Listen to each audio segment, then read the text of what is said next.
Homely interior মানে যে hassle free, এটা আসলে হ্যাসেল ফ্রি। এটা যতক্ষণ পর্যন্ত আপনি তাদের সাথে কাজ না করবেন আপনি আসলে বুঝতে পারবেন না।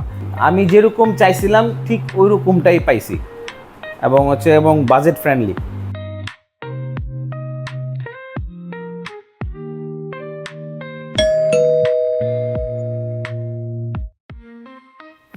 আসসালামু আলাইকুম, আমি মোহাম্মদ পিয়াস খাদেম, পেশায় একজন ব্যবসায়ী। এটা আপনারা যেটা দেখতেছেন এটা আমার এবং আমার ওয়াইফের দুজনের ফ্ল্যাট, এবং বলতে পারেন এটা আমাদের অনেকটা স্বপ্নের বাসা। চলুন আপনাদেরকে আমাদের ফ্ল্যাটের গল্প শোনাই।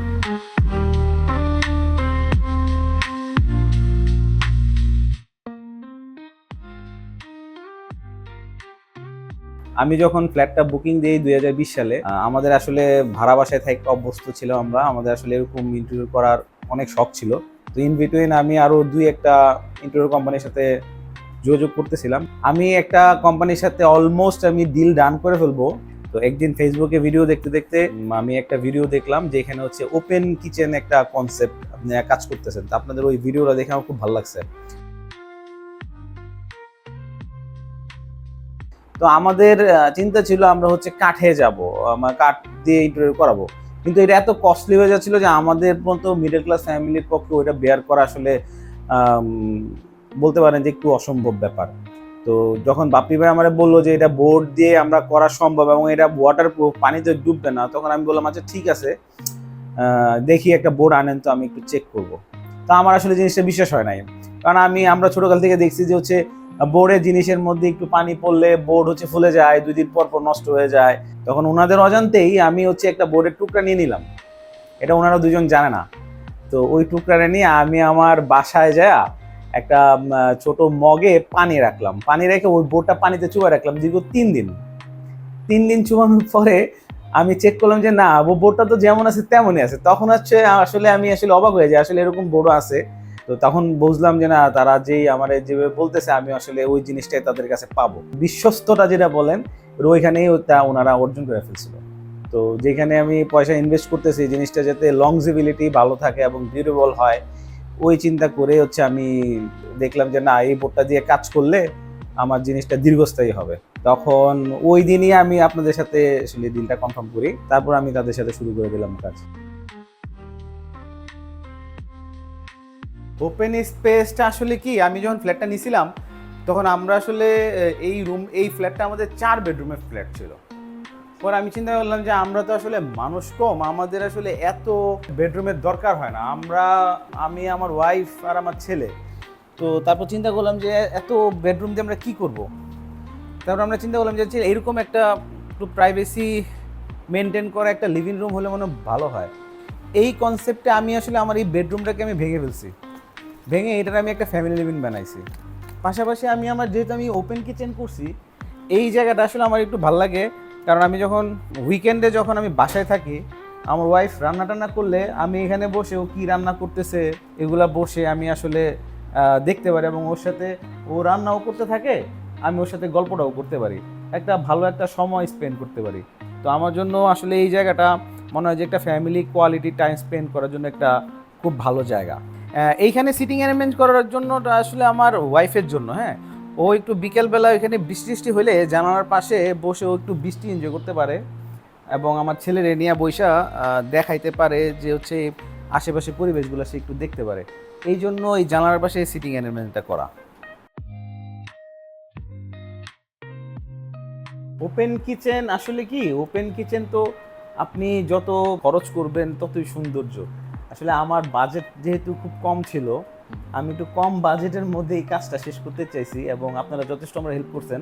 তো আমি যখন ডেভেলপার কোম্পানির কাছ থেকে ফ্ল্যাটটা নিয়েছিলাম তখন তাদেরকে বলে দিয়েছি যে আমার কিচেনে আপনি কোনো কাজ করেন না, আপনি ওপেন করে ফেলেন, শুধু টাইলসের কাজটা করেন। তারপরে এইটা যখন আমি এই হোমলি ইন্টেরিয়রের ইসাক ভাই আর হচ্ছে বাপ্পি ভাইরে শেয়ার করলাম, তখন তারা বললো যে স্যার আপনি খুব ভালো কাজ করছেন, স্ল্যাবটা করেন নাই, কারণ স্ল্যাবটা করলে এইখানে অনেক জায়গা ওয়েস্ট হইতো। আমি প্রথমেই বলছি যে আমার বাজেটের কিছু স্বল্পতা ছিল, অ্যাক্সেসরিজে গেলে অনেক টাকা খরচ হয়। তো আমি চিন্তা করছি যে অ্যাক্সেসরিজ ছাড়াও কিভাবে স্পেসটাকে ইউজ করা যায়। আমি ঠিক ওই কনসেপ্টে গেছি যে আমি আসলে অ্যাক্সেসরিজ ইউজ না করে কিন্তু অ্যাক্সেসরিজের ওই ব্যবহারের যে উপকারিতাটা ঠিক ওই উপকারিতাটা যাতে আমি পাই, ঠিক ওইভাবেই ওনারা আমাদেরকে ডিজাইন করে দিয়েছে। আমার মনে হয় না যে আমি কিচেন অ্যাক্সেসরিজ ইউজ করি না, বাট আমার মনে হয় যে আমি অ্যাক্সেসরিজ সহই আছি, যদিও আমি কোনো অ্যাক্সেসরিজ ইউজ করি নাই। কিচেনের বিষয়টা তো আসলে টোটালি ওয়াইফদেরই চাওয়া থাকে, তো আমার ওয়াইফের যেভাবে চাওয়া ছিল ঠিক ওই রকমটাই পাইছি, এবং বাজেট ফ্রেন্ডলি। আমি যেহেতু একজন পেশায় ব্যবসায়ী মানুষ, আমাদের অভ্যাসই হচ্ছে কোথায় একটু পয়সা সেভ করা যায়। এই জন্য আমি সবসময় আসলে নিজের কাজ নিজে করতেই পছন্দ করি। তো প্রথমে আমি চিন্তা করছিলাম যে ফ্ল্যাটটা আমি নিজেই ইন্টেরিয়র করাবো, দেখি পয়সা কোন দিক দিয়ে বাঁচানো যায়। পরে চিন্তা করলাম যে না, এত হ্যাসেল, এইখানে বোর্ড কিনো, তারপর হচ্ছে কাঠ মিস্ত্রির কোনো অভিজ্ঞতা নাই। পরে চিন্তা করলাম যে না, একটা ভালো একটা ইন্টেরিয়র জানার লোক যদি আমি পাই যে আমাকে হেল্প করতে পারে, এতগুলা কাজ আমি কীভাবে একসাথে অর্গানাইজ করব, এইটা আমার কাছে মনে হইতেছিল যে একটা বিশাল বড় একটা কাজের অংশ। হোমলির সাথে কাজ করার পর আমি দেখলাম যে আসলে আমি একদম পুরা হ্যাসেল ফ্রি হয়ে গেলাম। কেননা আমার কোনো কিছু আমার আসলে করতে হইতেছে না। আমি করার মধ্যে প্রতি উইকে একবার আমি আমার ফ্ল্যাটে আসছি, তাদের সাথে দুজনের সাথে আমি কথা বলছি, এবং আমি দেখছি যে আমার প্রত্যেকটা জিনিসে আমি যেরকম চাচ্ছি ঠিক ওরকমভাবেই হচ্ছে, উইদাউট এনি হ্যাসেল। সো আমার কাছে মনে হয় যে হ্যাসেল ফ্রি কাজ করতে চাইলে হোমলি ইন্টেরিয়রের সাথে এই কাজ করা উচিত। কিন্তু আমি একটু সন্দেহভাজন লোক, তো আমি আবার পরে এগুলো সব ক্রস চেক করছি গুগলে এবং আমার ফ্রেন্ডদের মাধ্যমে। পরে দেখলাম যে না, ওনারা যে ইনফরমেশনগুলো দিচ্ছে সবগুলোই কারেক্ট, এবং আমারও বলতে পারি যে আমি নিজেও অনেক কিছু তাদের কাছ থেকে শিখছি। এখন তাদের সাথে দীর্ঘ 3 মাস কাজ করার পরে আমি নিজেও এখন কাউকে মোটামুটি একটু টুকটাক সাজেশন দিতে পারবো যে এইটা করা উচিত না, এটা করা উচিত, এবং কীভাবে ফ্ল্যাটটা মেনটেন করলে আপনাদের জিনিসগুলা, আমাদের যে কষ্টের উপার্জনের টাকায় যে আমরা জিনিসগুলো ঘুরছি, ওই জিনিসগুলা কীভাবে দীর্ঘস্থায়ী ইউজ করা যায়। এই যে ছোটো ছোটো বিষয়গুলো আপনাদের কাছ থেকে আমার শেখা, এটা আমার মনে হয় কি আমার সারা জীবন কাজে লাগবে। আমি প্রথম দিন আপনাদেরকে বলছিলাম যে ভাই, আমার ফ্ল্যাটটা ঠিক ওইভাবেই ডিজাইন করবেন যেভাবে আপনি আপনার নিজের ফ্ল্যাটটা ডিজাইন করবেন। আপনি আমার ফ্ল্যাটে কাজ করতেছেন, ওই চিন্তা করে যদি আপনি আমার ফ্ল্যাটে কাজ করেন, তাহলে আপনাকে কাজ দিব না। এবং আপনারা দুজনে আমারে কমিটমেন্ট দিয়েছিলেন যে স্যার, আপনার ফ্ল্যাটটা আমি আপনার জন্য না, আমি আমাদের মতো করে বা আমরা থাকবো এই চিন্তা করে আমরা ফ্ল্যাটটা ইন্টেরিয়রের কাজগুলো করব, এবং কোয়ালিটিও ওইভাবে থাকবে। তারপরেও কাজ করতে যাওয়ার পরেও কিছু জিনিস ছিল যেগুলা ডিজাইনের থেকে একটু ডিফারেন্ট ছিল। তো ওইটা পরে দেখা গেল যে কিছু অংশে আমার মনে হলো যে ডিজাইন থেকে বাস্তবে বেটার হয়েছে, আপনারা যেটা কারেকশন করে করছেন। কিছু জিনিস আবার আমি কারেকশন করছি, যেটা আপনারাও আবার এপ্রিসিয়েট করলেন যে স্যার না, এটা এইভাবেই ভালো ছিল। তো আমার মনে হয় কি দুজনেরই একটা সামঞ্জস্যতার মাধ্যমে আমরা কাজটা সম্পন্ন করতে পারছি। আসলে ইন্টেরিয়রের বাইরেও তো অনেক কাজ থাকে একটা বাসায়, শুধু যে ইন্টেরিয়র তা না। যেমন ওয়াশরুমের কিছু কাজ থাকে, তারপর হচ্ছে বাসায় ফ্যান লাগানো থেকে শুরু করে লাইটের লাগানো, তারপর হচ্ছে বাসায় কিছু পিকচার রাখার জন্য ড্রিল করা, এই সব বিষয়গুলা আমি আসলে যেহেতু ওনাদেরকে দিয়ে করাচ্ছিলাম, আমি চাচ্ছিলাম না যে অন্য কেউ আমার বাসায় ঢুকুক, আরেকটা মিস্ত্রি আমি নেই। পরে আমি বাপ্পি ভাইয়ের রিকোয়েস্ট করলাম যে ভাই, এটা কি করা সম্ভব কিনা। তো বাপ্পি ভাই ইসাক ভাই বললো, ভাই কেন করে দিব না। খুঁটিনাটি সবগুলা কাজই আমি আসলে ওনাদেরকে দিয়ে করিয়েছি।